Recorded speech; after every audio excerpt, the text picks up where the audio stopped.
podcast do Mais FC Porto, episódio 29. Nuno Sá, Pedro Ferreira e Daniel Moreira. Este é o nosso 29º episódio. Muito obrigado aos mais portistas que nos vão seguindo ao longo desta nossa aventura. As vossas reproduções e subscrições dos vários canais onde publicamos são muito importantes para nós e por isso só temos a agradecer o apoio que nos vão dando. Nesta edição vamos olhar para a viagem à Madeira, para defrontar o Nacional que aconteceu no fim de semana passado. Vamos fazer naturalmente a revisão da semana das restantes equipas e modalidades. Vamos olhar para a próxima jornada frente ao Rio Ave, regresso ao Estádio do Dragão, e vamos olhar também para a agenda para a semana seguinte das várias equipas e modalidades. Meus caros, boa noite. Hoje em dia de Carnaval, gravação em dia de Carnaval, nós neste momento não estamos mascarados, olha o que é. Deslocação à Madeira para defrontar o Nacional no fim de semana passado, um jogo durante a tarde, uma novidade também para nós neste ponto de vista. O histórico era muito positivo para a Liga, 15 vitórias em 21 jogos, como visitantes. No entanto, lembramos-nos bem daquilo que aconteceu a temporada passada. Tínhamos várias ausências: Francisco Moura, Samu, Kivior, Martim, todas ausências, naturalmente face ao jogo passado, e por isso Francisco Farioli acabou por introduzir várias alterações. Uma nova faixa esquerda, com Zaidu e Pietuzewski, Tiago Silva, Mor, Denis Gul também foram apostas. Vitória por 1-0. Vitória por 1-0, golo solitário de Betnarek, já na segunda parte, depois das primeiras mudanças feitas pelo treinador ao fazer entrar Gabri Veiga, que no primeiro toque assistiu o polaco, fez o único golo da partida. Nuno, começo por ti hoje. Gostei de perceber como é que viste este jogo na Madeira. Gol solitário do nosso defesa central, mas foi mais do que suficiente para garantir os 3 pontos. Olá Daniel, olá Pedro, olá também para quem nos está a ouvir em casa, no carro, em todo lado, como se diz na rádio às vezes. É, é como tu disseste, é um jogo que, como nós também dissemos a semana passada, podia ser eh, o remember de algo muito mau, do início do descalabro do Porto na época anterior, e foi algo que não aconteceu. Eh, eu acho que a equipa esteve no ponto em que devia ter estado para este jogo. Nós estamos com alguns jogadores em baixo de forma. Eu realço tanto o Alberto Costa como o Froholt. Eu acho que são dois jogadores que carecem de estar em grande forma para ser os grandes jogadores que são, e neste momento isso não está a acontecer. Não está a acontecer porque eles, pura e simplesmente, estão numa fase de forma um bocadinho mais em baixo, ao ponto do Froholt de ser substituído. Foi substituído pelo Fofana, e eu acho que isso também tem um bocadinho a ver com o estilo de jogo que o treinador está a adotar neste momento. Lá está, é muito idêntico ao estilo de jogo que nós tínhamos inicialmente, mas que agora tem mais jogadores rotinados nesse estilo de jogo. E eu começo um bocadinho por aí, para falar na equipa inicial. Quando eu vi, particularmente não gostei. Não gostei porquê? Porque o meio-campo do Nacional, e isso viu-se durante o jogo, é um meio-campo que não consegue ter muita bola, mas é um meio-campo muito pressionante. É um meio-campo que destrói. Mas destrói com muita facilidade. Então aquele Mateus, que no final teve aquele acesso a raiva contra o Borja, que eu não percebi muito bem de onde é que aquilo veio.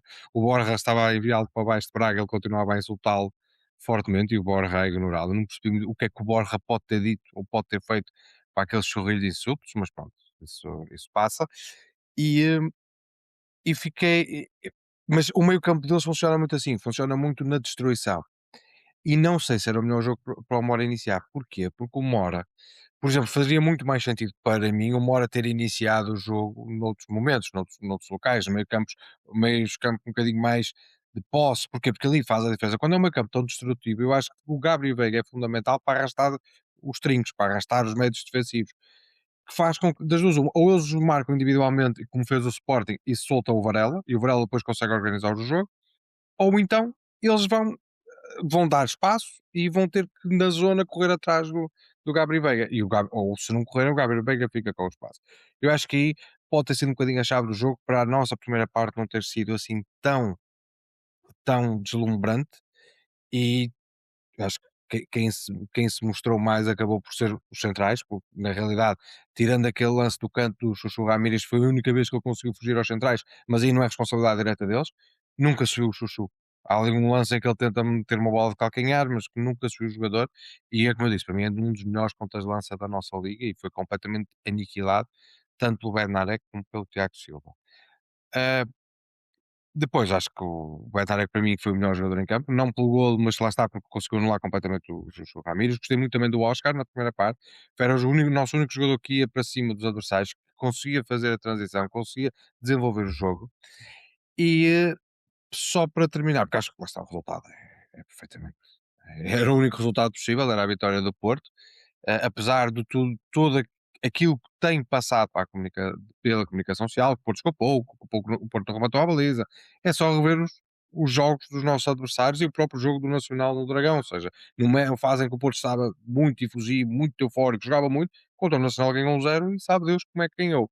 Foi ali um bocadinho também, o resultado nunca teve certo até ao fim. O Nacional é uma equipa que se bate muito bem, especialmente contra os grandes. E houve uma coisa que eu vi, nem sequer, eu nem quero saber quem é que foi, quem é que era o narrador, porque eu nem fui pesquisar, nem quem era o comentador da Sport TV, mas eu vi uma coisa, não sei se vocês ouviram, dando a transmissão, que esta equipa do Porto fazia lembrar o Benfica do Trapattoni, que foi campeão. E lança-se estas bacuradas para o ar. Eu tenho 37 anos. Essa época foi há 21 anos, eu tinha 16. Eu lembro-me dessa época.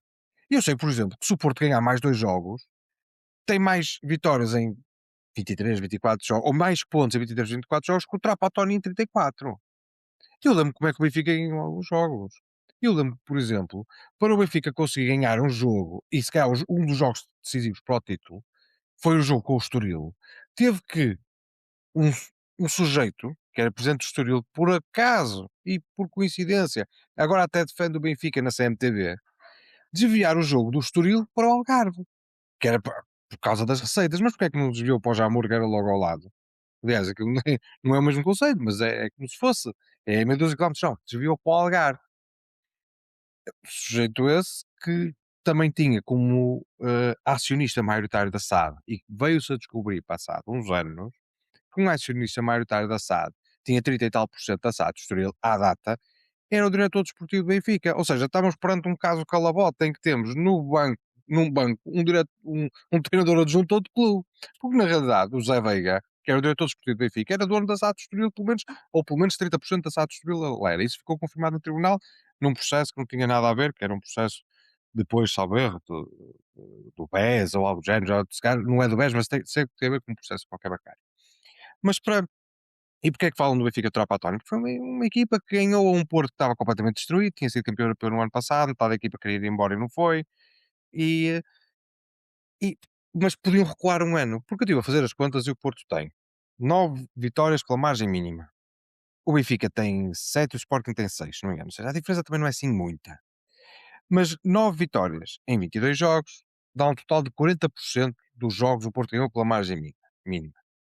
Foi exatamente a mesma percentagem em 34 jogos da época 2003-2004, quando o Porto foi campeão europeu. 40%.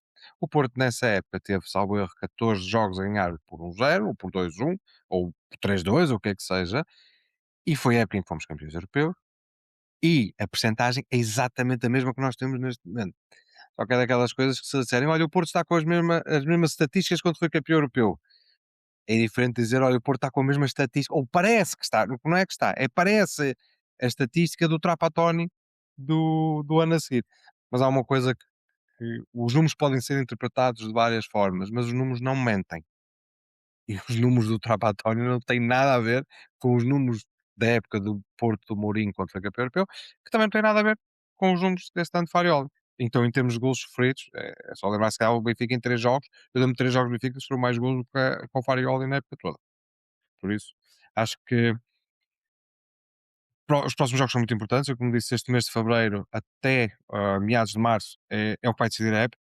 O de março, de meados de março para a frente, a época já está praticamente decidida em todos os níveis. Por isso acho que é muito importante nós mantermos esta toada de bons resultados. Ou seja, tivemos a derrota do Casa Pia, tivemos o empate com o Sporting, da forma como todos nós sabemos, mas é importante que daqui para a frente tenhamos bons resultados. Muito mais importante, boas exibições. As boas exibições deixem para os outros clubes, eles que ganhem com muitos golos, com muitas oportunidades, ou empatem com muitas oportunidades. Nós só precisamos ter meia oportunidade de marcar um gol. E se for possível, ser na própria baliza que seja, pelo menos até meados de março, que isto aconteça. Sem dúvida, o amealhar de pontos acaba por ser a grande prioridade, e penso que nesse sentido, o Foco Porto está a conseguir, na minha perspectiva, controlando na mesma as partidas, mas sem ser propriamente espetacular, sem ser futebol de champanhe, como algumas pessoas costumam dizer. Pedro, passo-te a palavra no sentido de também perceber como é que viste este jogo frente ao Nacional. E a exibição, por exemplo, o Nuno acabou de falar do Piatusevski, também tivemos a novidade de Zaidu, que já não jogava a titular há algum tempo.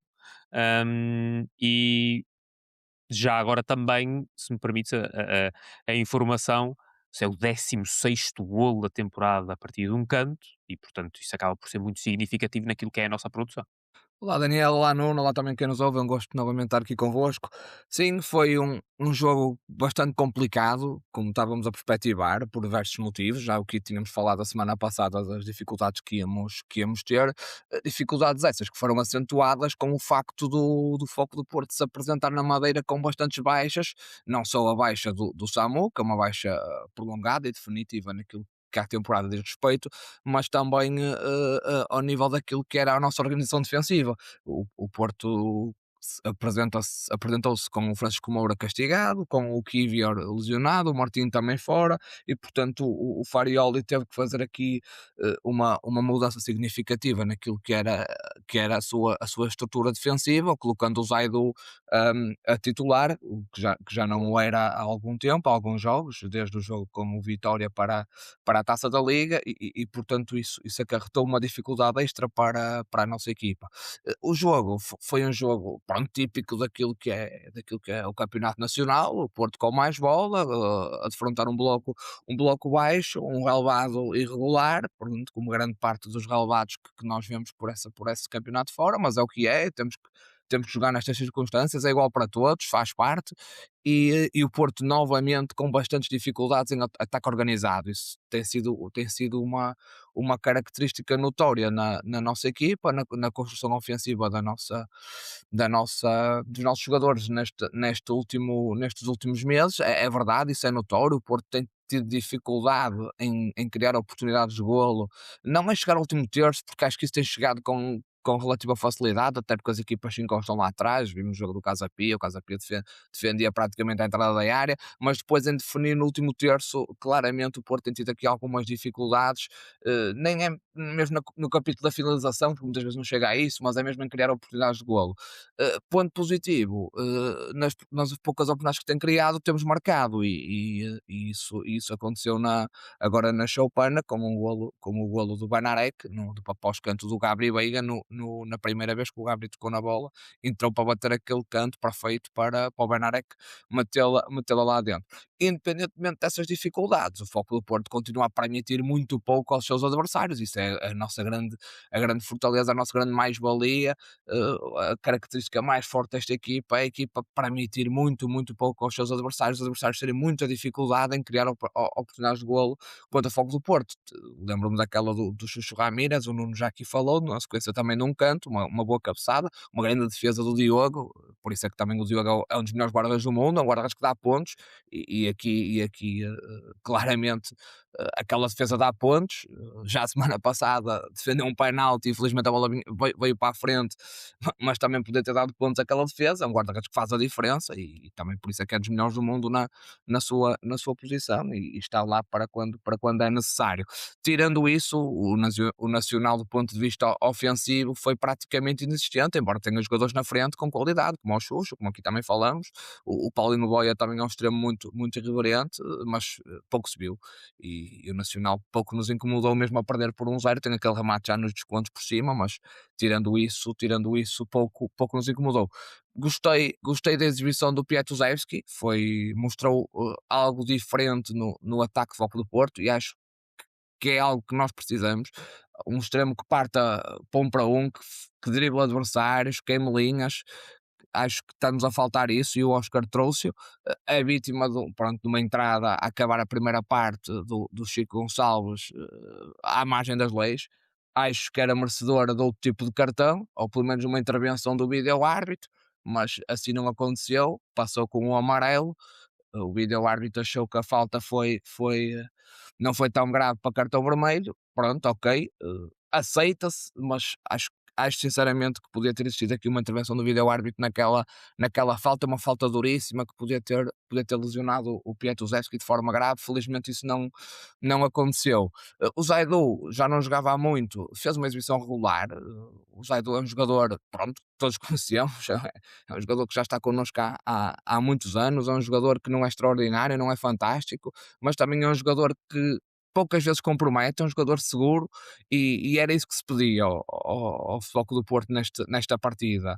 Mais do que ser brilhante, mais do que dar espetáculo, pedia-se pragmatismo, podia-se ganhar, podia-se sair de lá com os 3 pontos, seja de que forma fosse, e o Porto conseguiu isso e saiu da Madeira com a vitória, uma vitória muito importante, que nos permite manter a vantagem que temos para os nossos adversários. E eu depois, Daniel, se me permites aqui 2 minutos só para falar de um dos jogos dos nossos adversários, porque acho que merece essa menção, porque como estavam a dizer, a ideia que se vai passando na comunicação social é que o Futebol Clube do Porto está a ganhar com muitas dificuldades e os outros parecem que estão a ganhar com exibições fantásticas e com resultados robustos, quando na verdade ganham com golos nos descontos, ganham com golos limpos anulados, ganham com golos aos 87 minutos de miúdos que são sub-17, empatam, comentam dela, pronto, mas parece que só o Futebol do Porto é que está com dificuldades em ganhar jogos, os outros estão a ser brilhantes, estão a ser fantásticos, como sempre. Mas eu depois queria só falar 2 minutos do jogo do Sporting Famalicão, porque acho que merece essa menção, porque aquilo que aconteceu foi mais uma vergonha a somar a tantas outras neste campeonato. Terminando aqui com o jogo da Madeira, saímos com a liderança reforçada, mais uma etapa queimada, mais uma jornada ultrapassada, mais um jogo fora concluído. Temos agora uma dupla jornada em casa contra Rio Ave e Arouca, antes de uma ida ao Estádio da Luz.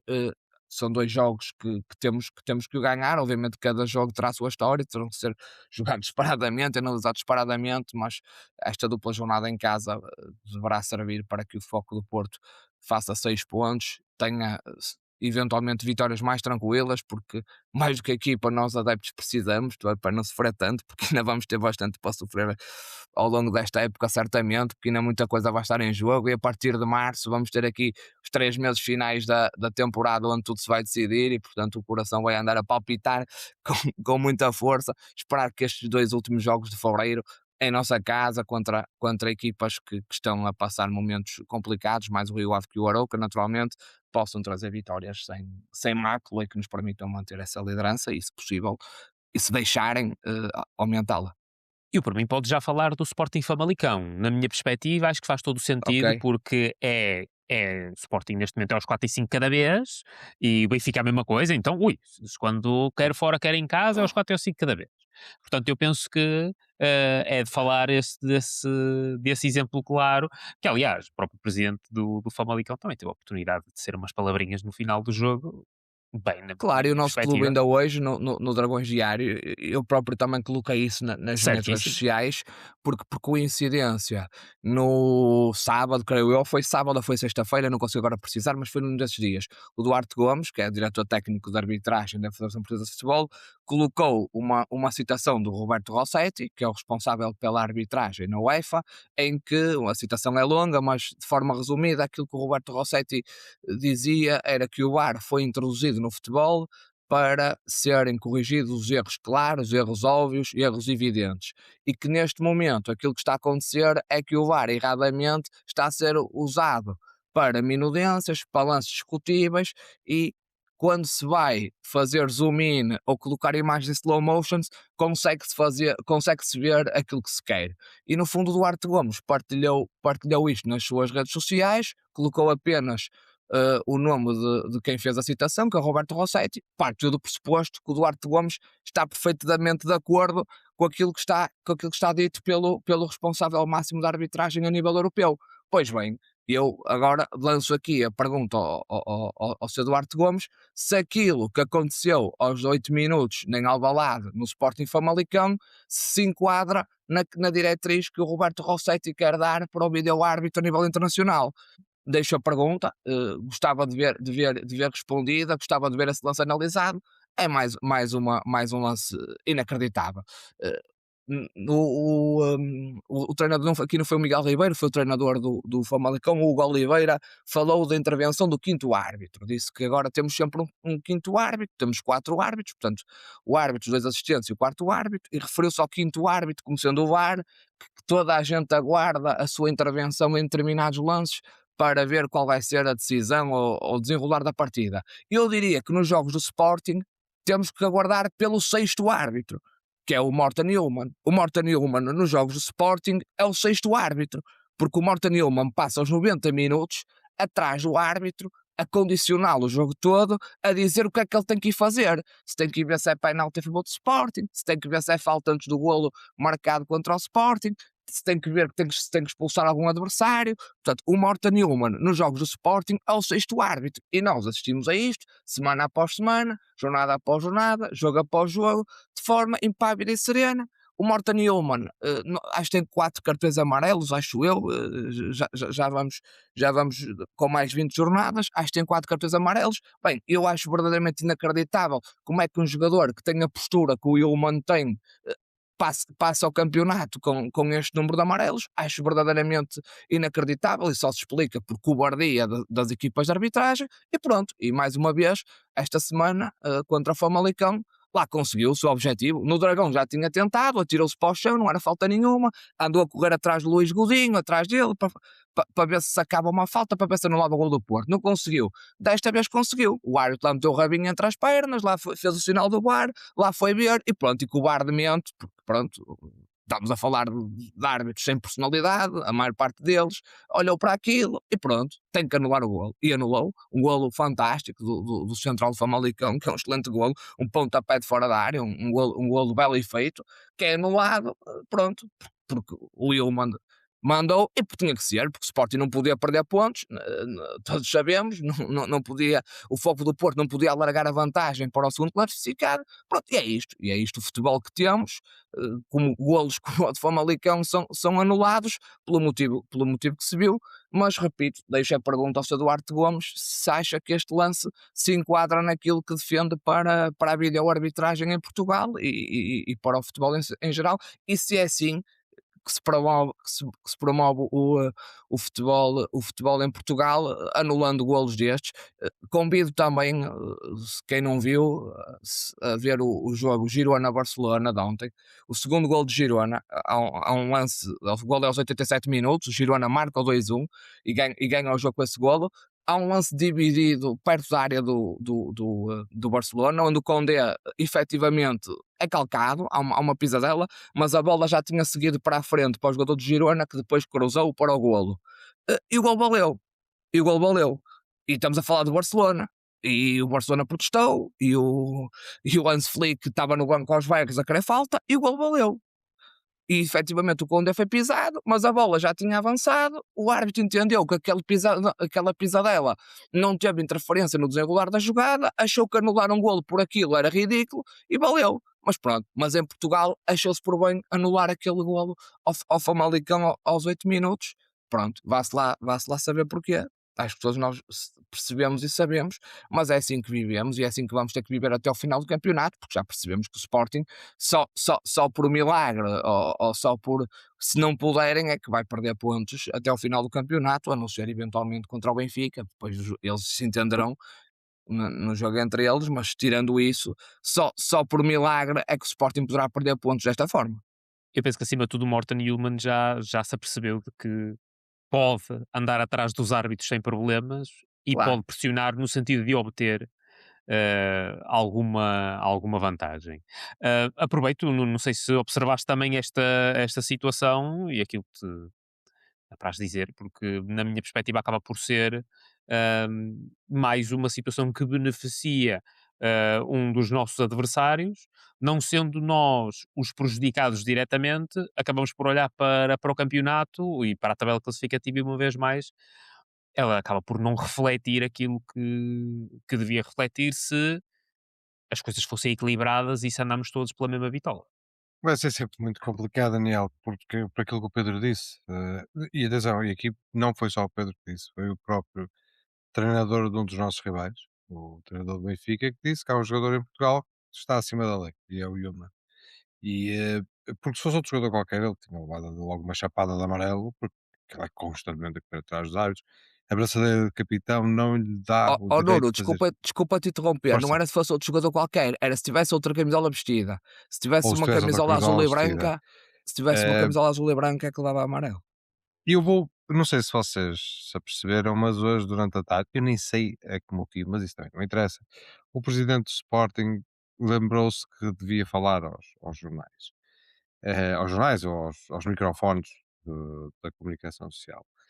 E para explicar isto que ele fez hoje, que ele respondeu aqui uma série de questões, dos beijos que parece que enviou, da toalha que o Porto, que os apanha-bolas do Porto roubaram ao guarda-redes, ou seja, estávamos a falar num dia que estava a chover torrencialmente e eu acho que se isso foi verdade, que não é verdade, nós já provamos isso no blog que é mentira, eh, até se calhar estavam a fazer o favor, que era para trocar por uma toalha seca, mas não, a toalha estava lá, era bom para o guarda-redes secar as mãos numa toalha molhada, é uma coisa muito inteligente, mas pronto, são eles é que sabem, ou seja, não foi o treinador adjunto que ia lá trocar a toalha que estava muito ensopada, não, foram os do Porto, os apanha-bolas é que roubaram a toalha, porque isso aconteceu em Marrocos, e é como ele diz, isto aconteceu em África, isto acontece em África, não acontece na Europa periférica. Mas ele tem lá uma frase, ou melhor, duas frases que para mim são impecáveis e explicam exatamente aquilo que o Sporting está a fazer, que perguntar, existe a Santa Aliança, Benfica Sporting, que se fala na newsletter? E a resposta dele, eu acho que não é uma resposta para o Porto, é uma resposta para o Sport, diz. Isso é mais um churrito das neiras como outras. O objetivo é apenas divergir do que realmente interessa. E uma das coisas que devia interessar a todos nós é lutar para a valorização do futebol português. Olha, não é que o Yul manda correr atrás dos árbitros, não é com mentiras, que nos disseram, não é com aquela falta que não existiu e que impediu o gol do Famalicão, não é com o lançamento ou o canto falso do jogo de Santa Clara, não é com o árbitro dar 12, esperar 12 minutos ou uma decisão do VAR, esperar 12 minutos para pôr o Sporting a jogar contra o Porto, neste caso não foi contra o Porto, porque ele tinha jogado contra o Aves, mas neste momento na meia-final da Taça de Portugal. Não é com isso que valorizou o futebol português. E este chorrilho de coisas de apanhas bolas, roubaram as bolas, que é falso, de apanha-bolas roubaram a toalha do guarda-redes, que é falso, com pá, tudo e mais alguma coisa que possa imaginar, inclusive até aqueles pontas de lança oficiosos da comunicação social que inventam mentiras e logo, passado 2 dias, até nós no blog desmascaramos, a dizer, não, isto é mentira, está aqui a prova que este senhor está a mentir, que um deles, por exemplo, eu gostava depois de guardar um bocadinho do minuto final para falar dele, que é o Pedro Sousa, também conhecido, pelo menos ficou conhecido num áudio que era o Gordo, que alguém lhe chamou de gordo, que levou um pontapé, por isso, não foi eu que disse, ou seja, se ele alguma vez quiser fazer alguma coisa, não é a mim que tem que fazer, é a Sofia Oliveira, que ela é que publicou esse áudio, a chamar-lhe o gordo, que era que não era conhecido, que passa de um comentador, ou melhor, de um jornalista, de um relatador de jogos, que eu acho que era incrível na Jessa, para o pau mandado. Uma pessoa que tenho pena que nele não tenha estado, ou se calhar não estava em detalhe naquele e-mail antigo do Carlos Janela que tinha as iniciais de todos os jornalistas que eram pagos pelo Benfica, ou que supostamente iriam ser pagos pelo Benfica. Eu acho que Pedro Sousa não está, mas cá também o clube não é o certo. Quanto à questão que eu também falei do presidente do Sporting, é a típica pessoa que manda tanto no clube dele como eu. Ou seja, ele manda tanto no Sporting como eu mando. A única coisa que ele manda é larachas cá para fora, que é o que eu faço aqui neste podcast. Na realidade não é ele que manda, ele sabe como é que manda. Sabe que a direção dele também pouco manda. As pessoas estão a dizer pouco manda, quem manda, olhem, é muitas vezes quem nós sabemos e se calhar aqueles perdões de dívida que eles tiveram, aqueles entre aspas perdões de dívida que eles tiveram, tem muito a ver com quem realmente manda no clube. Ele é aquilo que se chama Testa de ferro. eu nem iria por aí, eu dizia o não sei que alegre, que é para não lhe chamar nenhum nome, mas era o não sei que alegre, aquela personagem da Disney que nós todos chamamos às vezes aos nossos amigos, ele é o alegre, que anda para lá, é eleito e lá está, ele manda tanto no Sporting como eu. Ou seja, só que o que ele quer é andar a distribuir beijos, a provocar o Porto e muito sinceramente há aqui uma atitude que eu também tenho que realçar. eh, ele nunca deveria se ter sentado na primeira fila da tribuna presidencial. Uma pessoa como ele que insultou o nosso clube, insultou as nossas gentes, insultou o nosso antigo presidente, da maneira que insultou, mentiu comprovadamente, e eu lembro, por exemplo, a história, mais uma vez, a história da carteira roubada, roubada pelo Rui Cerqueira e roubada pelo Sérgio Conceição, que são duas pessoas que já foram, ou supostamente, quando eram mais novas, se calhar roubavam carteiras, porque para roubar a carteira de um presidente de um clube de futebol, estando na posição em que eles estão, é porque é um vício que eles têm, mas não, foi provado no lugar próprio que o presidente do Sporting estava a mentir, propositadamente. Uma pessoa como estas tem que estar no camarote do Sporting, não pode estar na primeira fila. Espero que o nosso presidente, de uma vez por todas, aprenda a pôr estas pessoas no seu devido lugar, que é lá em 3 filas ou 4 filas atrás, encostado a um canto, ou no limite no camarote do Sporting, ou se calhar no camarote de algum banco, ou em quem mandar no clube dele. Vai ser uma decisão agora para a nova direção. Eu gostaria só de mencionar uma última coisa, se me permitem, para transportarmos depois para Ó um Daniel, comentário que desculpa tivemos. que eu Força. gostava só de dizer aqui duas coisas sobre este tema que o Nuno lançou. Claro, Bem, força nisso. eu as declarações do presidente do Sporting encaro-as na época festiva em que vivemos, precisamente hoje. Portanto, nós estamos no Carnaval, infelizmente, devido às intempéries e devido às catástrofes que temos assistido no nosso país devido ao mau tempo, muitos dos cortejos de Carnaval foram cancelados e, portanto, nós na terça-feira de Carnaval, em vez de termos os carros alegóricos, os habituais cabeçudos, os foliões que saem para a rua, tivemos o presidente do Sporting a falar. Portanto, eu enquadrava estas declarações na época, na época de Carnaval em que vivemos.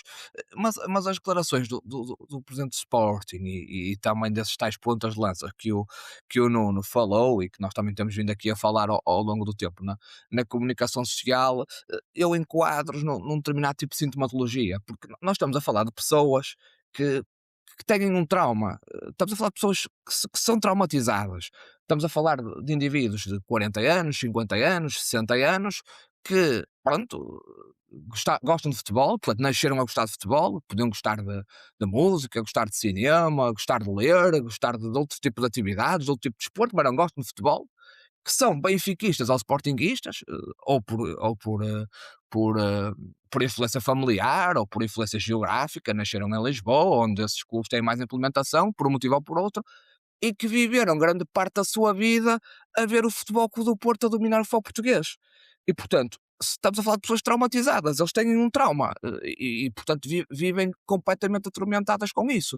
Viram Liga dos Campeões, Taça dos Campeões Europeus, Pentacampeonato, Ligas Europas, Campeonatos do Mundo, viram o Foco do Porto a ganhar tudo o que havia para ganhar, a fazer o que nunca ninguém tinha feito e, portanto, vivem traumatizadas. O Sr. Rui Santos é traumatizado, o Frederico Varandas é traumatizado, o Luís Vilar é traumatizado, o Pedro Sousa é traumatizado. Portanto, essas pessoas têm um trauma, portanto, e pronto, e há que respeitar isso, pronto. Infelizmente outras pessoas têm outro tipo de traumas na vida, cada um tem as suas, e eles têm esse trauma com o Foco do Porto e com Jorge Nuno Pinto da Costa, principalmente porque foi a pessoa que foi o grande obreiro desses feitos do Foco do Porto e falarei do nosso querido presidente no minuto final. E portanto essas pessoas vivem completamente traumatizadas com isso. E com a entrada do André Vilas-Boas em 2024 e também fruto de uma situação frágil que o Foco do Porto viveu e também isso não há que o negar, nós tivemos uma época muito complicada a época passada, essas pessoas começaram a vislumbrar aquilo que sempre sonharam, que era, nós vamos voltar a ter o Benfica e o Sporting a discutir os títulos. O ano passado, lembramos, Benfica e Sporting, infelizmente, uma época horrível, discutiram todos os títulos nacionais. O Porto está a lutar com o Braga pelo terceiro lugar e isto está como nós sempre idealizamos, como nós sempre sonhamos. Pronto, para azar desses senhores, o Foco do Porto reestruturou-se, preparou melhor a época, contratou um grande treinador, formou o melhor plantel da liga, tem a melhor equipa, está a jogar melhor, é um líder completamente justo, e essas pessoas começam a ter os fantasmas do passado, que é, eles estão outra vez em primeiro,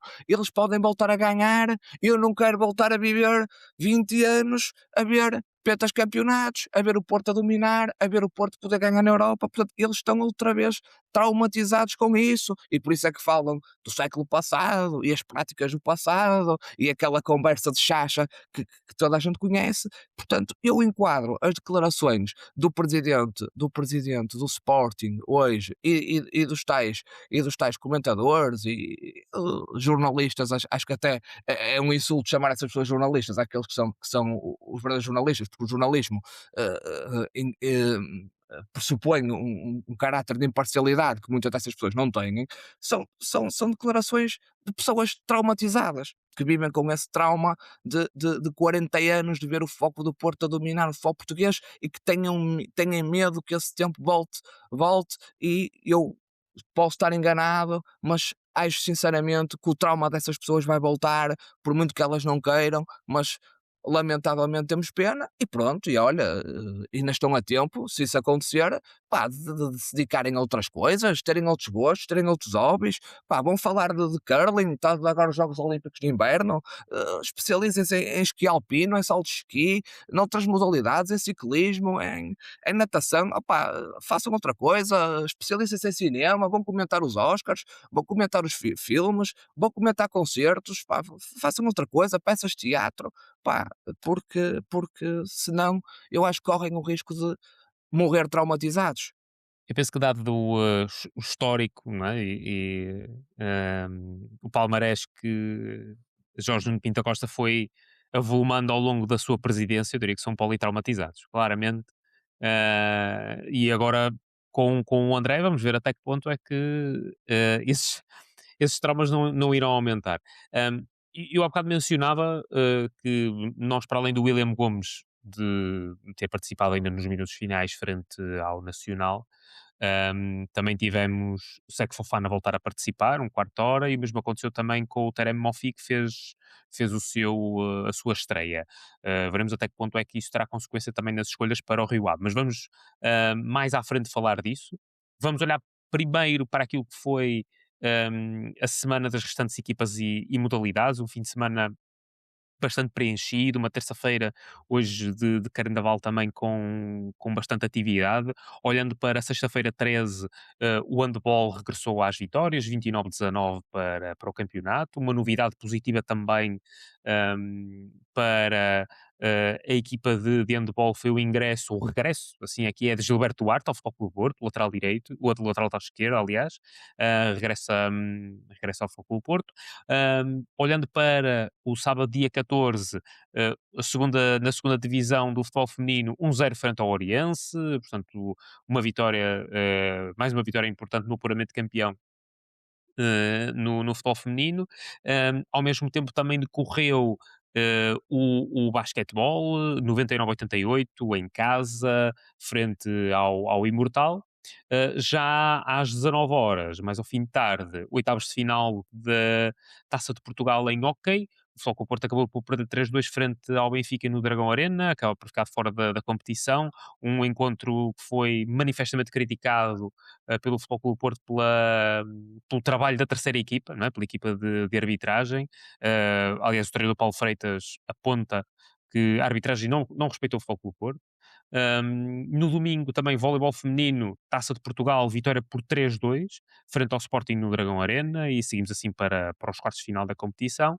Já na segunda liga, União de Leiria 2, Futebol Clube do Porto B 2, não no Magalhães Pessoa, que não foi possível jogar lá em Leiria, mas sim no campo do Estoril. O gol do empate em cima da hora, marcado por Bernardo Lima, mesmo já muito depois da hora.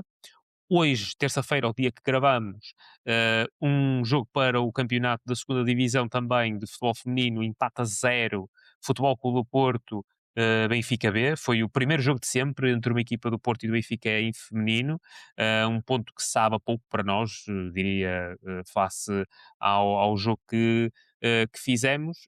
E agora penso que também temos o resultado final do Futebol Clube do Porto Aros, no Dragão Arena, 28-33, derrota do Futebol Clube do Porto em casa. Pedro, passo a bola para ti no sentido de perceber como é que viste todos estes jogos, muita atividade por parte do Futebol Clube do Porto. Aqui eu acho que o jogo de hóquei merece, na minha perspectiva, reflexão, acima de tudo pela forma como o apito se comportou. hum, e Sim. destacar na minha perspectiva o gol do Bernardo Lima, mesmo no final do jogo, frente ao União de Leiria, garantir mais um ponto e esta caminhada acaba por continuar de forma positiva, parte da Sim. equipa B. Eu vou deixar o ok para ti para o final. Começava pelos jogos de hoje. O handball acabou de terminar. Perdemos, como tu disseste, 28-33 na segunda fase da Liga Europeia. Estava aqui a ver alguma coisa do jogo, não consegui ver com total concentração. Tivemos a ganhar na primeira parte, mas aqui a meio da segunda parte a equipa dinamarquesa passou para a frente e ganhou com toda a justiça por 5 golos. A equipa acabou por ter agora dois reforços para esta época. O João Gomes, já tínhamos falado, a semana passada, que veio da Alemanha, e agora o regresso a casa do Gilberto Duarte, 10 anos depois. O Gilberto volta ao foco do Porto, a sua casa, quiçá para terminar a carreira. Eh, Independentemente daquilo que é o Gilberto Duarte enquanto grande handbolista da história do handball português e da história do Foco do Porto, um dos melhores, certamente, não consigo muito bem perceber qual é a política seguida pelos responsáveis do handball do Foco do Porto, sinceramente. Consigo compreender a contratação do João Gomes face à lesão do Linus Persson e a operação que ele foi sujeito, que o fez terminar a temporada. O regresso do Gilberto Duarte, sinceramente, não consigo perceber qual é o seu objetivo. Acho que o Foco do Porto, claramente, a temporada está praticamente perdida. A Taça de Portugal já a perdemos. Com esta derrota na Liga Europeia de Handball, a nossa vida fica complicada. O campeonato não está perdido, matematicamente é possível, mas sabemos que só uma conjugação muito favorável e improvável de resultados nos pode levar ao sucesso. Eu acho sinceramente que o Foco do Porto devia estar preocupado em preparar a próxima época e as seguintes, a olhar mais para o médio prazo e para aquilo que deve ser o futuro do handball do Foco do Porto, do que estar a ir buscar jogadores para a meio da temporada, para jogar numa temporada que, do meu ponto de vista, está praticamente perdida. Isto é a minha opinião. Acho que a estrutura de handball do Foco do Porto devia fazer uma reflexão profunda daquilo que quer para a secção para os próximos anos. Claramente, perdemos aqui o comboio para o Sporting, pronto, fruto daquilo que foram decisões passadas e que muitos nos custaram. Desde logo, obviamente, a saída do Kiko Costa e do Martim Costa. Não vale a pena estar a discutir os motivos, isso já foi mais do que dissecado. Aconteceu desta forma, é o que é. Acho que devemos olhar para a frente, para o médio prazo, tentar construir uma equipa que nos possa voltar a colocar no rumo das vitórias no futuro. Epá, e acho que estar a contratar, por muito respeito, e eu gosto muito do Gilberto, acho que é um jogador fantástico, um profissional fantástico, uma pessoa excelente, excepcional. Acho que estar a ir buscar o Gilberto a meio da época, com 35 anos, não me parece que seja o mais indicado. Relativamente ao futebol feminino, um empate que soube a muito pouco, esta tarde no Olival, 0-0 contra o Benfica B. O Benfica B, que veio com algumas jogadoras da primeira equipa, portanto este jogo foi jogado neste dia, à meio da semana, e portanto naturalmente aproveitaram para colocar algumas jogadoras menos utilizadas na primeira equipa neste jogo. Ainda assim o Porto foi superior o jogo todo, criou várias oportunidades, podia ter ganho. A guarda-redes do Benfica fez uma exibição fantástica e pronto, no final do jogo há um lance, um corte com o braço dentro da área, que foi assinalado fora da área. O lance é muito no limite, é muito difícil, é muito duvidoso, não há vídeo-árbitro, portanto há todas essas atenuantes para a árbitra, mas mais uma vez se confirma aquela tendência que se alastra a tudo o que é desporto nacional: em caso de dúvida, apita-se sempre contra o Porto, nunca a favor. E pronto, e desta vez não foi exceção, foi marcada a falta fora da área, quando devia ter sido marcada a grande penalidade. Não sabemos se era gol ou não, mas a probabilidade aumentava. Ainda assim, este empate nada belisca aquilo que são os nossos objetivos. Continuamos em primeiro lugar, temos ainda mais um jogo, menos um jogo, desculpem, que o segundo classificado. Temos tudo para subir à primeira divisão. Portanto, este empate nada belisca aquilo que é a época que estamos a fazer e os objetivos que queremos alcançar. Relativamente ao basquetebol, ganhamos em casa um jogo contra o Imortal da Albufeira. Um jogo um bocadinho incaracterístico, teve ali altos altos e baixos, voltamos a ver ali alguns dos fantasmas que fomos vendo no passado na equipa, a equipa com alguma irregularidade em alguns momentos do jogo, um jogo um bocado anárquico, cada um que pegava na bola atirava de qualquer maneira, ainda assim deu para ganhar, deu para cumprir o objetivo. Temos agora um fim de semana importantíssimo na temporada com a Final Four da Taça de Portugal. Jogamos a meia-final com o Galitos do Barreiro e em Albufeira. Esperemos que possamos levantar a taça este fim de semana e sair da Albufeira com mais um título para o museu. O voleibol teve uma grande vitória em casa contra o Sporting para a Taça de Portugal, um jogo que decorreu às 4 da tarde domingo, quase em simultâneo com os jogos da equipa de futebol profissional na Madeira. Ainda assim, o Dragão Arena esteve bem composto, com muito apoio à equipa. O jogo não começou de forma fácil, o Sporting ganhou o primeiro set de forma clara, recuperamos, fizemos 1-1, o terceiro set voltou a ir para o Sporting. O Sporting liderou o set quase todo, nós recuperamos ali no fim, chegamos a encostar a 24-23, mas elas acabaram por conseguir fechar. Mas depois uma grande resposta da nossa equipa, num momento em que era ganhar ou ir embora. A equipa teve Imperial, mostrou-se completamente superior às adversárias e ganhou quer o quarto, quer o quinto set de forma clara e inequívoca. Vamos também à Final Four da Taça de Portugal, também em Albufeira, discutir o título, uma Final Four que ainda não tínhamos estado desde que o Miguel Coelho é treinador. Portanto, o Miguel Coelho vai estrear nessa Final Four da Taça de Portugal enquanto no Foco do Porto. Já está definido o adversário, vamos jogar contra o Colégio Fanor. Na outra meia-final estará o Braga, que eliminou o Benfica, contra o Castelo da Maia. Somos claramente favoritos e não espero outra coisa que não seja a vitória na Taça de Portugal de voleibol feminino. Relativamente à equipa B, um jogo disputado na linha, no Estoril, contra o Leiria, um jogo agradável. Eu estive a vê-lo no domingo, depois de ver o jogo de futebol na Madeira e depois ver o voleibol. Foi um jogo muito agradável, um bom jogo de futebol, com bons golos, grandes golos. Já destaco o segundo gol do Leiria, um livre fantástico do meio da rua, e acho que sinceramente a derrota para o Futebol Clube do Porto nesta partida era muito injusta. O Porto, acho que o empate se ajusta, no final de contas acho que o resultado acaba por ser justo, mas acho que haver um vencedor era o Futebol Clube do Porto, sinceramente. Na segunda parte fomos completamente superiores, depois do empate pelo André Miranda, que está numa forma extraordinária, e eu vi na imprensa que pode renovar, e é uma excelente notícia renovar com o André Miranda. Fez uma exibição fantástica, tivemos mais 2 outras oportunidades, onde se incluiu um remate ao poste do Domingos Andrade. O Leiria acaba por fazer 2-1 naquele fantástico livre que referi, mas no final, mesmo na última jogada do desafio, o Bernardo Lima a empatar a partida a 2, a repor a justiça no resultado. Um empate contra o União Leiria, uma equipa que também ocupa o meio da tabela. A equipa B continua claramente numa margem evolutiva considerável, com melhores exibições, com melhores resultados, a colocar os jovens a jogar. Já tínhamos aqui assinalado essa evolução positiva e esta semana confirmou-se essa tendência. E ainda agora para, finalmente, ao Hockey Patins, foi a grande desilusão do fim de semana.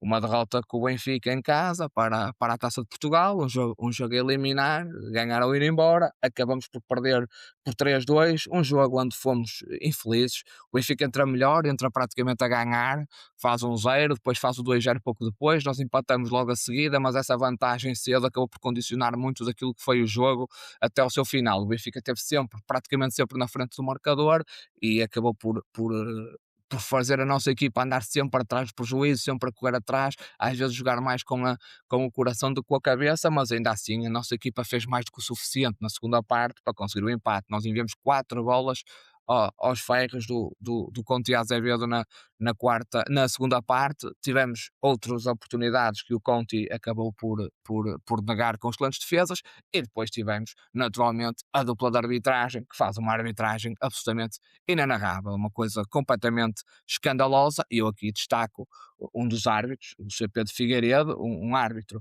de Barcelos, que teve a coincidência de ser o árbitro que na final da Liga dos Campeões da época passada em Matosinhos, Porto Barcelos. Portanto, o Pedro Figueiredo é de Barcelos, portanto nasceu lá, mora lá, é um árbitro que é de lá, e portanto o jogo era Porto Barcelos, e ele era o árbitro destacado para estar no vídeo-árbitro.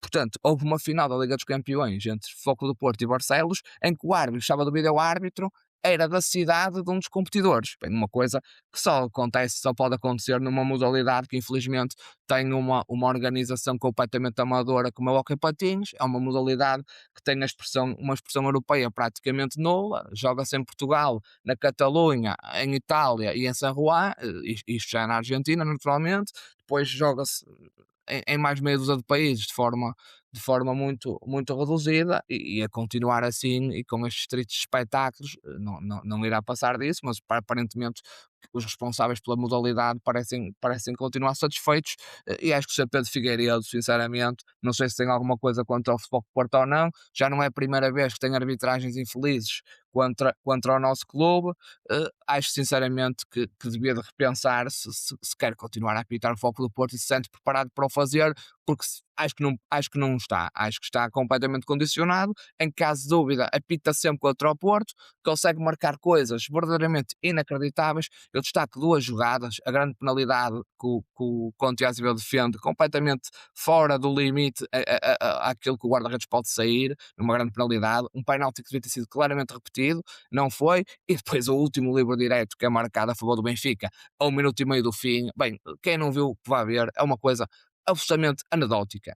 Não lembra a ninguém, um disparate completo, erros inacreditáveis. Também não percebo como é que no Campeonato Nacional, pelo menos em jogos desta envergadura, não há vídeo-árbitro, numas competições há, noutras competições menos importantes como a Elite Cup há vídeo-árbitro, no Campeonato Nacional não há, enfim, é como digo, o hóquei é uma modalidade completamente amadora, parece cada vez mais amadora e se nada for feito tem tendência a deixar de existir ou a ser jogada por cada vez menos praticantes. É pena, porque é uma modalidade com grande tradição em Portugal, com uma tradição enorme no nosso clube, mas infelizmente tem as pessoas que tratam dela, tratam-na muito mal, e pronto, e o Futebol Clube do Porto acabou por ser mais uma vez prejudicado neste jogo, sai da Taça de Portugal, perde uma competição. Amanhã temos o mesmo adversário no Dragão Arena, às 20 horas, para o campeonato. Um jogo, parece-me a mim, o menos importante dos dois, porque o jogo da Taça de Portugal era um jogo a eliminar, o jogo do campeonato, obviamente, conta para a classificação da fase regular, mas depois ainda haverá uma fase de playoffs que vai decidir o campeão nacional. Ainda assim, obviamente, mesmo sendo este jogo o menos importante dos dois, temos que entrar para ganhar. Acho que o Sr. Pedro Figueiredo não vai arbitrar desta vez, o que é um ponto positivo, e esperemos amanhã no Dragão Arena vingar, de certa forma, essa derrota de sábado com uma vitória sobre o Benfica, que se diga, esta temporada ainda não perdeu também. O Sr. Pedro Figueiredo é literalmente o árbitro da casa. Literalmente apita em casa a equipa da casa numa competição onde supostamente devíamos estar em campo neutro. Muito interessante. Nuno, passo-te a palavra no sentido de também perceber como é que viste. Pronto, falámos aqui das modalidades, falámos aqui do hóquei em particular e do jogo frente ao Benfica, mas também aqui outros resultados que merecem alguma reflexão e também incentivo perante o sucesso que tivemos durante este fim de semana. Eu não vou tão ao pormenor como ao Pedro. Eu acho que ele faz uma descrição das modalidades incrível. Mas vou pegar nesta última parte, vou pegar em algumas modalidades, em alguns momentos, mas vou pegar essencialmente nesta última parte que o Pedro lançou do hóquei patins. Na realidade, o hóquei patins, e eu tenho familiares que jogam hóquei patins, é uma modalidade que está, na minha opinião, em muita decadência.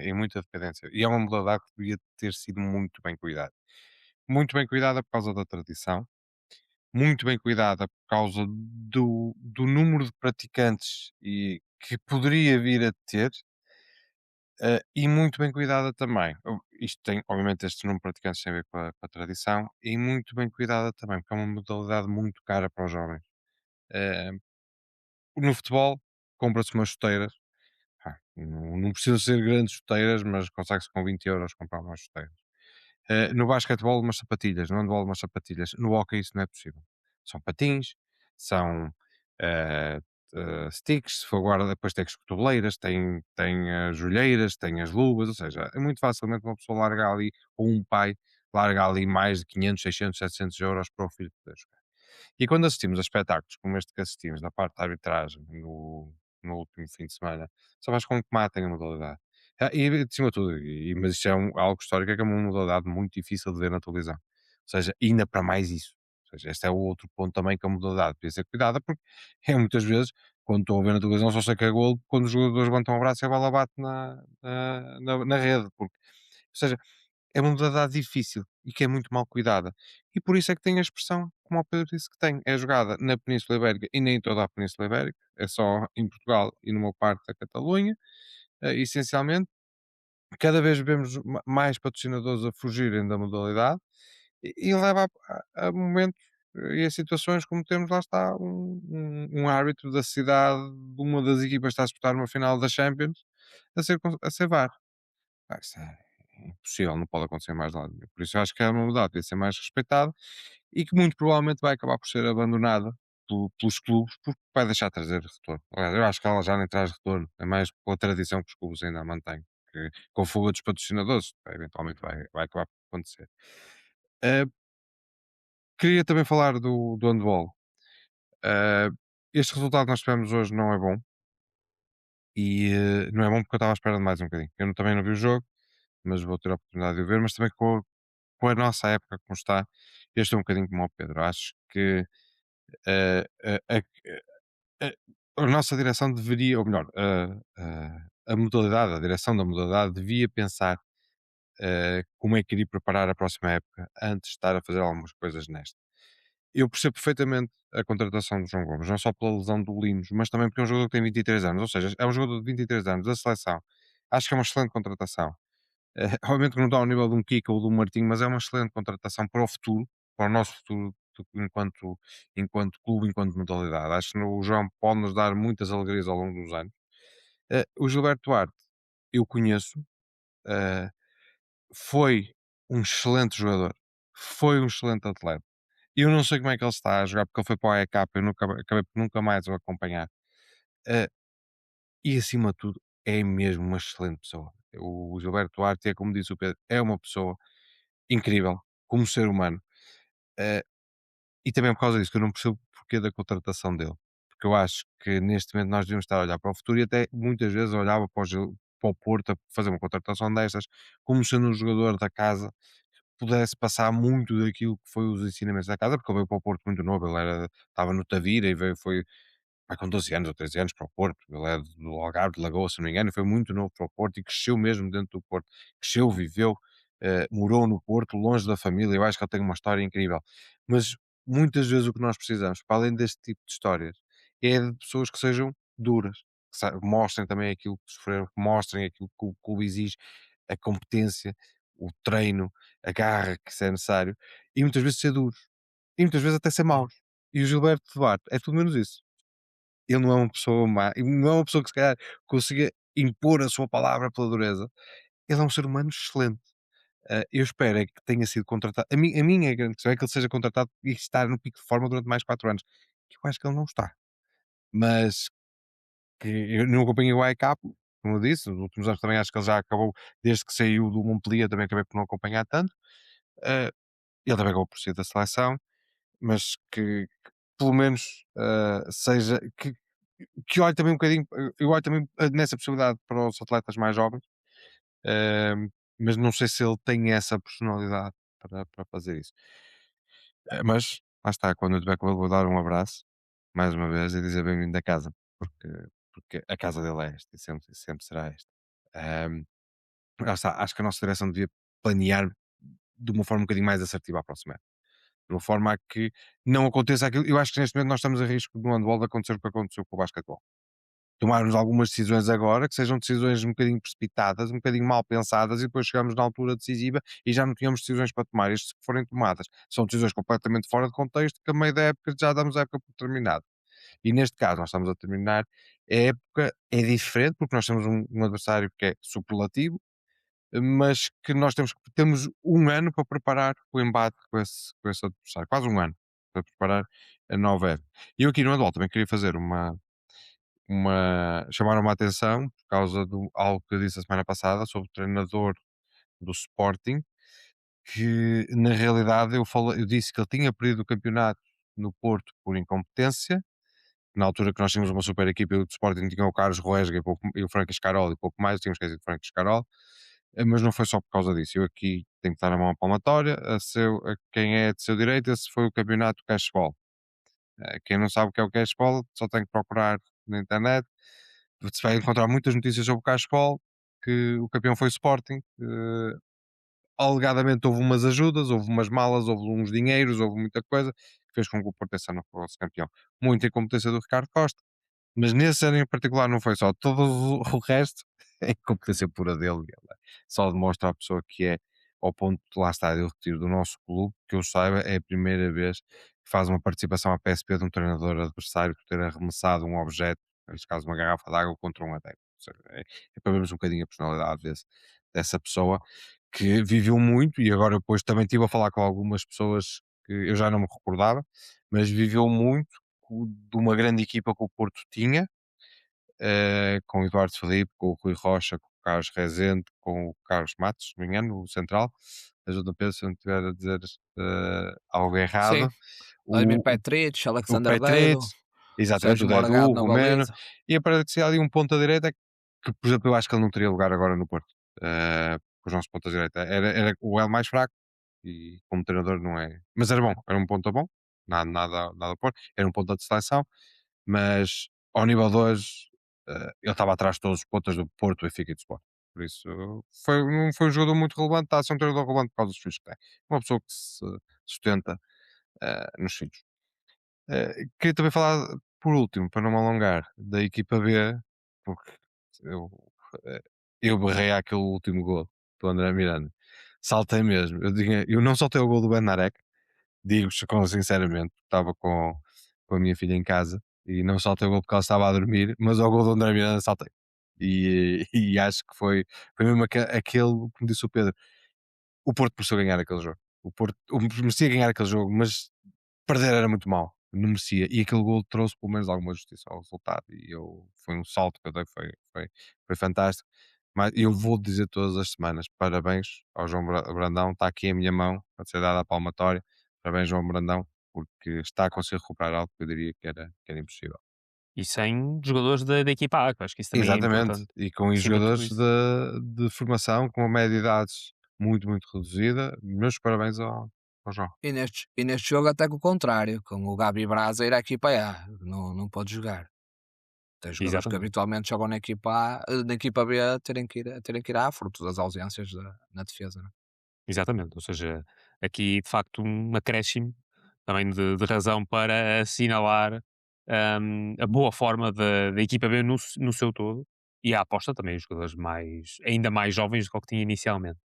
Meus caros, vamos olhar para aquilo que é o futuro, recepção ao Rio Ave no próximo domingo e aqui relembro, mais predictor.app, a hipótese de ganhar prémios com palpites grátis nos resultados do Futebol Clube do Porto à boleia do nosso parceiro Betano. O registro é gratuito. E podem desde logo começar a participar. Dia 22, 20 e 30, estamos a falar de um adversário que neste momento luta pela permanência, com 5 derrotas consecutivas, a última na recepção ao Moreirense, no fecho da jornada anterior, portanto passa por um período bastante complicado. Historicamente, o Futebol Clube do Porto é muito favorito, naturalmente, particularmente jogando em casa, 23 vitórias em 30 jogos em casa. O Kivior, jogo que ainda deverá ser baixa, veremos se o Martim eventualmente poderá regressar às opções de Farioli, vamos aguardar também por informações mais fidedignas. Eu a questão que lanço face, naturalmente, a algumas ausências, mas também um outro jogador que possa estar em menor forma, se calhar Pedro começa aqui por ti, é perceber se haverá alguma aposta nos últimos jogadores que chegaram, quer no Sec Fofana, quer no Terem Mofi. Perceber até que ponto é que o 11 poderá beneficiar de alterações face ao jogo do Nacional e particularmente face ao jogo do Sporting, tendo em conta aquilo que foi a prestação nestes dois últimos jogos e o entrosamento que poderão estar a ganhar desde que chegaram. Sim, não sei responder, Daniel. o jogo do Denis Gol não foi muito feliz na Madeira. O Denis Gol tem uma cabeçada na primeira parte num canto e pouco mais tocou na bola, praticamente não se deu por ele. Não foi o único, houve jogadores em baixo, o Rodrigo Moura também não teve uma exibição feliz, mas o Denis Gol acho que se destacou pela negativa. Não sei se isso será suficiente para lhe custar a titularidade neste jogo em casa contra o Rio Ave para a vez do Taref Mofi ou não. Independentemente disso, acredito, tal como aconteceu no jogo deste fim de semana, que sendo titulares ou não, acho que vão acabar por jogar, acho que vão acabar por ter participação no jogo, vindo tanto no 11 inicial ou vindo do banco. Este jogo, como eu já tinha perspectivado quando fiz a análise do jogo do Nacional, é um jogo para ganhar, é o primeiro de 2 jogos seguidos em casa, contra um adversário que está num momento muito, muito difícil, está numa situação muito frágil, não só da tabela classificativa, mas também daquilo que é a produção do seu futebol e também aquilo que foi a a construção do plantel após este mercado de janeiro, onde aconteceu algo, pronto, verdadeiramente inacreditável, mas pronto, que são vicissitudes do futebol atual, enquanto a regulamentação não pôr cobro a este tipo de situações, elas vão continuar a existir, que é o Rio Ave ficou sem os dois melhores jogadores da equipa, os dois melhores marcadores, portanto o Cleiton e o André Luiz, para uma equipa que é detida pelo mesmo dono, por metade do valor do mercado. Portanto, isto é algo verdadeiramente dramático para o Rio Ave e obviamente que as gentes de Vila do Conde e os adeptos do Rio Ave onde estar frustrados porque perdem aqui os seus 2 maiores ativos, os dois jogadores mais desequilibradores, alguns deles até com suposto interesse de grandes clubes em Portugal. Falou-se do André Luiz para o Benfica, chegou-se a falar eventualmente do Cleiton para o Porto durante algum período e acabam no Olympiacos por metade daquilo que é o seu valor de mercado para uma equipa que é detida pelo mesmo dono, que também já agora é dono do Nottingham Forest, que agora recentemente contratou o Vítor Pereira para treinador. Portanto, é algo verdadeiramente inacreditável, mas que a FIFA não penaliza ou permite que estas coisas aconteçam. Acho que, do meu ponto de vista, mal. Acho que donos com mais que um clube deviam ter aqui algumas limitações naquilo que é a transação de atletas entre esses clubes para evitar este tipo de situações, mas isso é permitido e obviamente o Rio Ave ficou aqui com o plantel bem mais fraco do que aquele que começou a época. Independentemente disso, vem ao Dragão para tentar pontuar, porque precisa de pontos, precisa de se salvar da despromoção e obviamente vai tentar criar dificuldades ao foco do Porto. Vamos ver como é que a equipa neste jogo, vamos, acho eu, encontrar novamente um bloco baixo, uma equipa a defender com as linhas baixas, vamos estar a maior parte do tempo com a bola, vamos ver como é que a equipa se vai comportar neste jogo a nível daquilo que é o ataque continuado, onde temos tido algumas dificuldades. Vamos ver também se o Farioli vai trazer aqui algumas variações ao ataque. Acredito que isso poderá acontecer com a saída do Samu. Fala-se aqui numa possibilidade do Rodrigo Moura poder jogar ali a falso 9, eventualmente. Vamos ver se o Farioli traz aqui alguma mudança naquilo que é a construção ofensiva da equipa. Sinceramente, acho que estamos a precisar e acho que isso poderá ser fundamental nestes últimos 3 meses, nesta reta final da temporada. Independentemente disso, se for com brilhantismo, sem brilhantismo, de canto, de livre, de bola corrida, de penalti, temos que ganhar. Não podemos perder pontos em casa contra o Rio Ave, era o que mais faltava. Temos que sair do Dragão com os 3 pontos e com a liderança consolidada. Os adversários, um deles vai ter um jogo contra o Aves em casa, não parece que vai perder pontos. O Sport tem um jogo particularmente complicado em Moura de Cónegos, mas como já vimos, seja com golos nos descontos, seja com erros de arbitragem, seja com penaltis inventados, seja com gols anulados ao adversário, o mais provável é que vai ganhar e, portanto, não podemos estar a contar com nada daquele lado. É fazer o nosso trabalho, os outros é que têm que estar à espera que o Foco Porto perca pontos. Isso é o dado mais positivo que podemos ter e acho que esta semana não vamos perder pontos, acho que vamos ganhar no Rio Ave e vamos seguir líderes para mais uma jornada. Exatamente, ou seja, acho que é mais o nosso trabalho, porque, mas embora eu acho que o Moreirense, caso perca, vá vender cara à derrota, na minha perspectiva, mas de toda a maneira, focados é Pois, no nosso trabalho. Nuno, contra o Benfica não vendeu, mas vamos ver. vamos ver, exatamente. Nuno, passo-te a palavra no sentido de também perceber como é que vês esta recepção ao Rio Ave, e a possibilidade, o Pedro acabou por lançar também esse tema, a possibilidade de vermos aqui uma pequena nuance tática na frente de ataque. Deixa-me só pegar aqui na questão do Moreirense. Eu, na primeira volta do campeonato, disse que havia três coisas que eram muito certas na vida, que era a morte, nós pagarmos impostos e que o Marcelo fazia sempre um penalti, eu tinha sempre algo que lhe correu mal contra o Sporting. A nossa sorte é que o Marcelo já foi embora do Moreirense, por isso já não vai fazer asneira, e Jogou pegando um contra bocadinho. nós. Foi no Leiria, ele está no Está no Leiria. Leiria, Está no sim. Leiria, exatamente, exatamente. Foi a melhor, eu acho que foi a melhor coisinha que aconteceu, pelo menos nos jogos contra o Sporting, ele já não influi. Eh, eu acho que sim, acho que eu concordo com o Pedro na questão do Denis Gulli, que acho que merece ali uma reflexão tática da parte do nosso treinador, mas acho que também a questão do Denis Gulli tem muito a ver com a forma como a equipa do Moreirense fechou, do Moreirense, desculpem, que estava com o Moreirense, o Nacional se fechou e que o Denis Gulli não conseguiu ser mais valia ali no meio dos centrais e dos trinques por aí fora, não se conseguia mexer. Que eu também não acho que possa vir a ser a solução contra o Rio Ave, e daí acho que, por exemplo, a ideia de ter um Mora a falso 9 seria uma ideia fenomenal. Correu muito bem no jogo contra o Estrela Vermelha. Eu acho que ele nunca mais utilizou o Mora nessa função, mas acho que é uma muito possível solução de acontecer. Não sei se ele vai fazer, mas acho que é uma solução, para mim faria todo o sentido. Ainda por cima, primeiro permite uma coisa que muitos adeptos, nós lemos nas redes sociais, lemos nos comentários também, nos jornais de alguns analistas, esperam que o Borja seja aquele jogador que vai para cima do adversário num contra um, como o Pedro Cevski faz, como o William faz, como às vezes o PP faz. O Borja é tudo menos isso. O Borja é um jogador que aparece para marcar golos. O Borja toca poucas vezes na bola e marca golos. Se forem ver os lances dele do Norwich, é assim, é finalizar, não é? Ou pode ir para cima do jogador com um, dois toques, mas está a chutar logo de seguida. Não é um jogador de progressão, é um jogador de finalização, muitas vezes. E com o Mora a dar-lhe esse apoio, poderia fazer todo o sentido ele ser um jogador a entrar na área, por exemplo. Ele ganha muito mais oportunidades por aí. E nós vimos isso muito, muito na primeira fase da época. Porque o Borja conseguia aparecer muitas vezes nas costas do Samu, em cruzamentos, em toques que o Samu dava. Lembro da pessoa, ele foi ao gol contra o Braga, em que lhe tocam a bola, ele sai, ou melhor, a bola é passada para ele, ele antecipa só a defesa, dá dois, três toques, está logo no guarda-redes. Acho que é o tipo de jogador que pode beneficiar de quanto mais móvel for o nosso ataque, quanto mais espaço houver.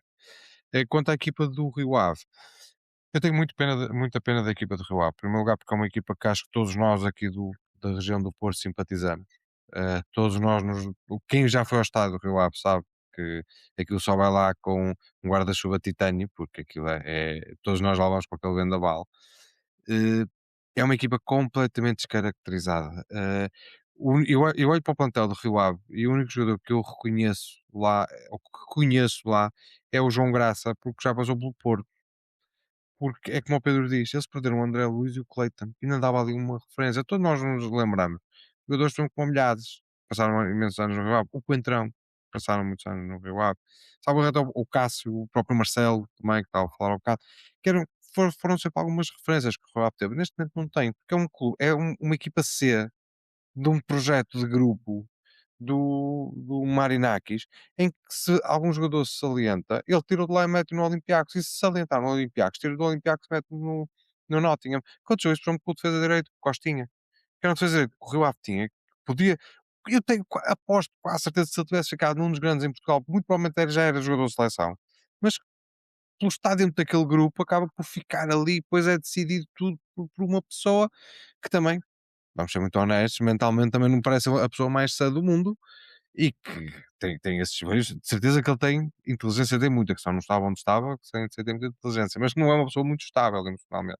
E Parece um olha para bocadinho desequilibrado, parece, de facto. exatamente, e olha, aliás, aquela história dele ter despedido o Nuno Espírito Santo praticamente em campo, no final de um jogo, ali a bracejar por todo lado, mostra que não é uma pessoa que nós gostássemos de ter, por exemplo, como patrão. Isso tenho a certeza que nunca gostaria. E acaba por descaracterizar uma equipa que está muito mal, não está, não é a pior equipa em termos classificativos, sabemos que o Aves está muito pior, mas é uma equipa, é se calhar a equipa que está em maior quebra neste momento, e vai ser muito difícil eles conseguirem retomar. Vão ser uma equipa que vem ao Dragão fechadíssimos para tentarem um ponto, vai ser o melhor que eles vão conseguir retirar deste jogo. E pegando naquilo também que o Pedro estava a dizer, de enquanto houver regras que permitam, infelizmente, donos de clubes terem mais do que um clube e conseguirem fazer isto, eu recordo-me o quanto é que o Porto sofreu com a questão do fair play financeiro. Ou seja, tivemos anos e estamos ainda, nós não estamos livres, ou seja, temos que apresentar resultados Nós estamos, e sim. e somos uma equipa que sofre muito com isso, e sofreu ao ponto de não poder ter jogadores inscritos, não poder, ou melhor, não poder ter todos os jogadores inscritos, não poder fazer contratações, passamos ali uma má fase.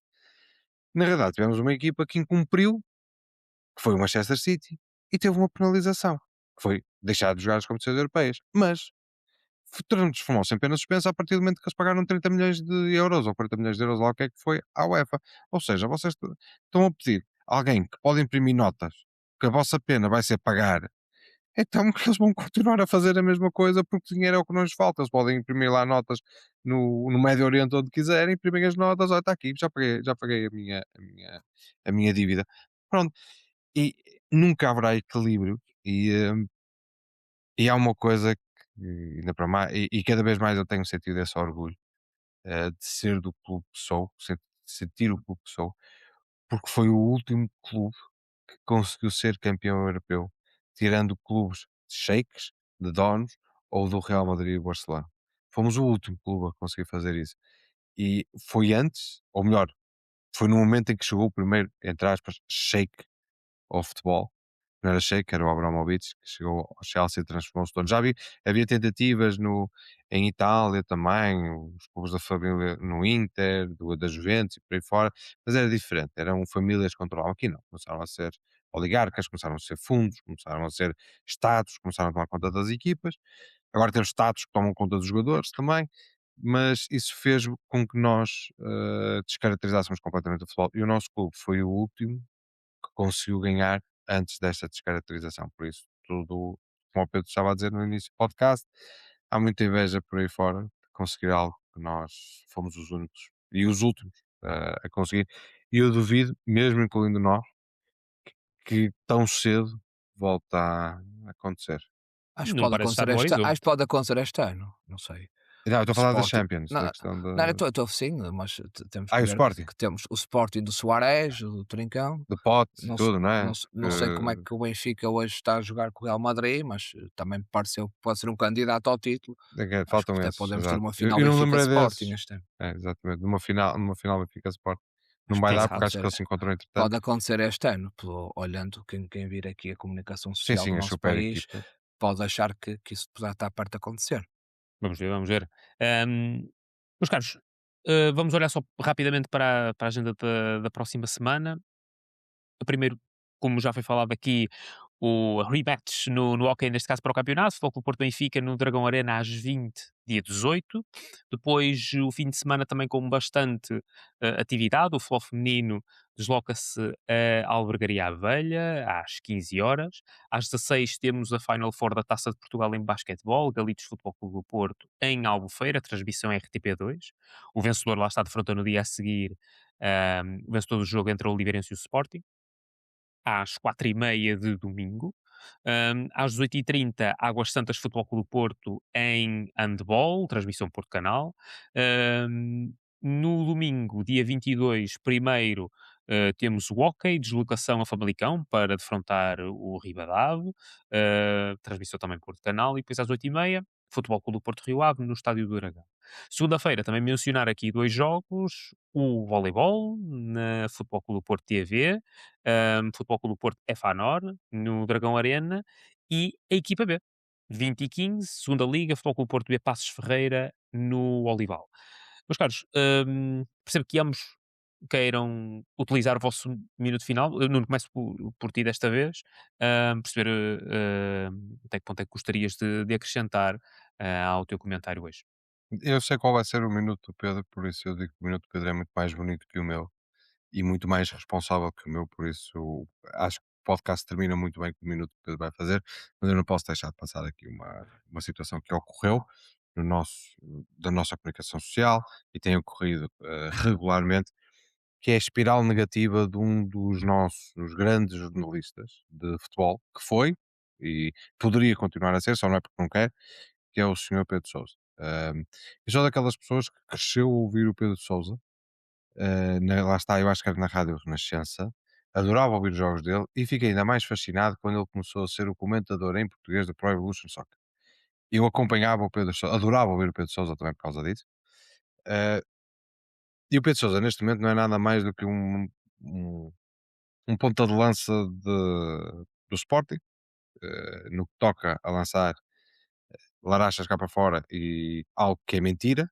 Ele lançou mais uma mentira esta semana, o que lhe fica muito mal como jornalista. Mas eu não sei se ele ainda tem a carteira de jornalista, não sei se ele renunciou quando foi para a FPF, não sei se renunciou quando foi para o Sporting, para a comunicação, mas sei que é muito feio dizer mentiras, como ele disse, que o presidente do Sporting chegou ao Dragão e tinha encontrado a porta de acesso ao estádio fechada e teve que passar pelo meio de adeptos. Foi isso que foi dito e o nosso blog dignou-se a confirmar que isso era mentira. Temos imagens que apresentamos no Instagram do Frederico Varandas, o ano passado, a entrar pela mesma porta que entrou este ano. A porta não estava nada fechada, foi mais uma daquelas argoladas que se atira cá para fora, é como as toalhas, como os apanha-bolas, como isso tudo, é algo que sai, é como a carteira roubada, mais uma vez, é algo que sai e que fica no ar, mas que depois comprova que é mentira, mas não interessa, lançou-se para o ar, é o soundbite, a coisa fica, e depois torna essa percepção. Tenho pena que o Pedro Sousa, por exemplo, não tenha falado em algo que é real, que é imagens, que é, lá está, aquilo que eu falei a semana passada. Os fatídicos anos 90 foram os anos em que uma equipa foi aconselhada pela polícia a não subir para receber uma taça do Presidente da República, porque poderiam ser apedrejados quase até à morte. E que foi o Porto, num jogo contra o Sporting. Mas esses são os paradinhos. Por exemplo, não me lembro do Pedro Sousa ter referido este tipo de comentários sobre o quão negro o futebol português é quando temos jogadores de Sporting na bancada que partem vidros e magoam sócios do próprio clube, ou quando temos jogadores que dão pontapés na boca e temos o presidente do clube a dizer que isso é mentira. Mas vamos a ver que é verdade, no jogo da final da taça do ano passado. Vamos a ver que isso é verdade. Ainda por cima gozam e metem a música a dizer que aqui a gente dá, que a gente pisa a cara ou dá pontapé na cara, ou seja, a gozar mesmo com o facto de um jogador completamente marginal que é o Mateus Reis, que nunca vai ser ninguém na vida, ter dado um pontapé na boca a um jogador que é o Belotti, que embora sejam dois jogadores do nosso rival, mas eu pelo menos reconheço uma coisa ao Belotti, é que o Belotti eu já ouvi jogar na seleção italiana e jogar campeonatos do mundo. Ao Mateus Reis, a única coisa que eu ouvi fazer foi dar cabeçadas a apanha-bolas. É o máximo, o topo de carreira dele é dar a cabeçada e a cuspidela aos apanha-bolas. É o máximo. E tentar um pontapé na boca do Belotti. Foi a melhor coisa que. Foi, é o topo de carreira dele. Mas voltando atrás, isto é um minuto que já é um bocadinho longo, mas voltando atrás ao Pedro Sousa, eu quero lembrar, ele obviamente não nos ouve, mas quero lembrar uma coisa que Pedro Sousa disse uma vez e me ficou na memória antes dele ser aquilo que ele é agora, que é uma varandete, ou seja, alguém que só está lá para servir de marquise ou varanda, ou de guarda de varanda, ou o que é que seja. Que foi, quando o Jorge Jesus foi para o Benfica, este nunca mais me saiu da ideia. Ele estava a relatar na Renascença o Benfica Sporting, o Sporting Benfica, e sai-se com esta, assim, em 2010. Em 2009, 2010. Sai-se com esta. Jorge Jesus, no banco do Benfica, a mascar chiclete com a boca aberta.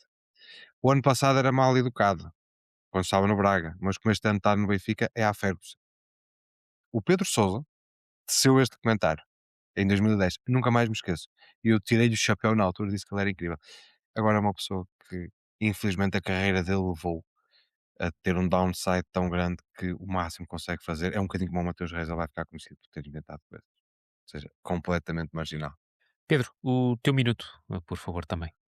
Sim, o meu minuto é para assinalar o aniversário do desaparecimento de Jorge Pita Costa, que aconteceu no passado domingo, e de salientar as homenagens que foram feitas pelo nosso clube, e muito bem feitas.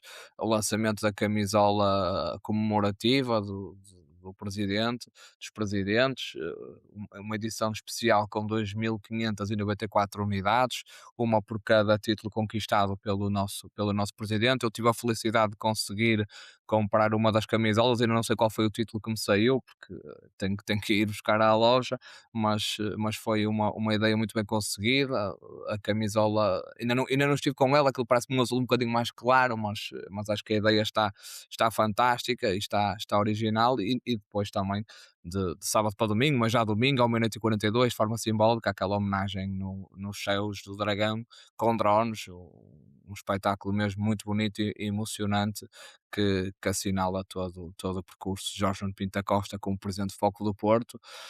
Assinalar esse aniversário do desaparecimento do nosso presidente, dizer que temos muitas saudades de o ver, é um vazio enorme que nunca será preenchido, e que ficará sempre connosco, e ficam naturalmente as memórias, as excelentes memórias, as vitórias, os títulos, os momentos de boa disposição e, acima de tudo, e principalmente isso, os ensinamentos e os valores, e claramente no tempo em que vivemos, cada vez mais aquilo que Jorge Nuno Pinto da Costa nos ensinou a todos deverá estar bem presente para aquilo que é o futuro do nosso clube, e esperamos que esta época seja uma época de grande sucesso e que lhe possamos, no final da mesma, lhe dedicar eh, não só o Campeonato Nacional, que é o título mais importante, mas quem sabe também outros títulos, e obviamente endereçar também uma palavra para a família e para os amigos, naturalmente, pelas pessoas que lhe são mais próximas e que naturalmente sentem muito mais este vazio e esta dor do que nós, que somos meros sócios e adeptos do Futebol Clube do Porto. É de facto uma perda importante, muito importante, que é assinalada, e muito bem pelo clube. Ahm, Particularmente olhando para o ano anterior, bastante difícil, de perdas para o Foco do Porto. Mas, claro, chegamos ao fim do nosso tempo, assim fechamos o episódio 29 do podcast Mais Porto. Muito obrigado ao Pedro e ao Nuno por partilharem a sua visão, à equipa do Mais FC Porto, que nos dá o apoio necessário para continuarmos este projeto, e um agradecimento muito especial aos mais portistas que nos ouvem. As vossas reproduções, as vossas mensagens para nós são muito importantes, por isso o espaço também é vosso, naturalmente, feito por portistas e para portistas, e por isso queremos ouvir-vos. Deixem os vossos comentários, subscrevam os nossos canais. Voltamos em breve com mais conversas, mais temas e, claro, mais FC Porto. Seguimos juntos. Até já. Um abraço, até para a semana. Boa semana.